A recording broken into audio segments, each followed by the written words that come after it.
उपमुख्यमंत्री अजित पवार यांनी बारामतीच्या सभेमध्ये एक वादग्रस्त वक्तव्य केले। विश्वास देवकाते यांच्या कार्यकर्त्याला मोक्काच्या कारवाईतून वाचवलं असं अजित पवार यांनी म्हटलंय। एकच वेळ वाचवा असं सांगितल्यामुळे आपण वाचवलं असं अजित पवार म्हणाले।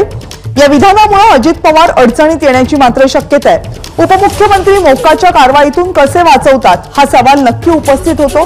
मोक्काची कारवाई ही सराईत गुन्हेगारांवर केली जाते, ही एक मोठी कारवाई मानली जाते आणि अशा कारवाईतून जर उपमुख्यमंत्री आपण एखाद्याला वाचवल्याचं म्हणत असतील तर प्रश्न साहजिकच उपस्थित होणार।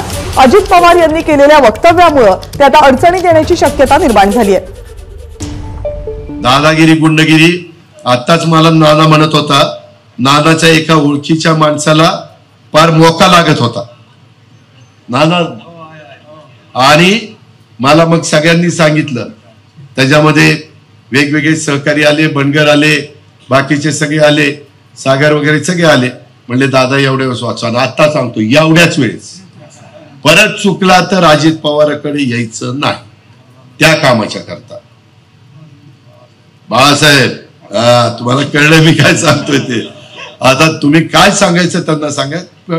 मला अधिकारी म्हणतात दादा तुम्ही एवढं कडक वागता आणि कसं हे पाठीशी घालता, माझी पण कमीपणा होतो, पण मला तुम्हाला पण जेव्हा भावाची माणसं म्हणून मलाही थोडस अडचण होते, पण तसं आता होऊ देऊ नका कुणीच, अजित पवार सकट कुणीच चुकीचं वागू नका।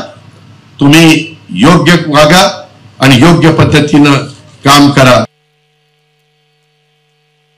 आणि आजूबाजूच्या भागातनं मोठा ऊस माळेगाव सहकारी साखर कारखान्याला जातो मित्रांनो, त्या ऊसाचा दर देखील FRP यंदा नरेंद्र मोदी साहेबांच्या सरकारने वाढवलेली आहे, त्याच्याही आपल्या पाहण्यात आलेलं असेल।